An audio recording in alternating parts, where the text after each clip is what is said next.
మసాలా పూరి తయారు చేయ విధానం. ముందుగా ఒక పాన్ పెట్టుకొని ఎండుమిర్చి, జీలకర్ర, ధనియాలు, మిరియాలు వేయించుకొని మిక్సీ జార్లో వేసి గ్రైండ్ చేసుకోవాలి. తర్వాత ఒక ఎంటీ బౌల్లో ఉడికించిన ఆలు, ముందుగా చేసుకున్న మసాలా పౌడర్ వేసి ఉప్పు వేసి బాగా కలుపుకోవాలి. తరువాత చాట్ మసాలా, పచ్చిమిర్చి, కొత్తిమీర, పుదీనా, కారం, నిమ్మరసం, ఉల్లిపాయలు, బ్లాక్ సాల్ట్ బాగా కలుపుకోవాలి. ఆ తర్వాత పూరీలు తీసుకొని మనము చేసుకున్న మసాలా మిశ్రమాన్ని అందులో స్టఫ్ చేసుకొని దానిపై నుండి గ్రీన్ చట్నీ, స్వీట్ చట్నీ, శనగలు పెట్టుకొని ఒక ప్లేట్ లో పెట్టుకొని పై నుండి క్యారెట్, సేవ్, కొత్తిమీరతో గార్నిష్ చేసుకుంటే టేస్టీ మసాలా పూరి రెడీ.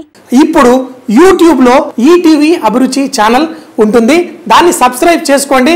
మన ప్రోగ్రామ్స్ అన్ని మీకు వీలైన టైంలో చూసుకొని చక్కగా ఎంజాయ్ చేయండి. ఈటీవీ అభిరుచి, మీ వంటింటి నేస్తం.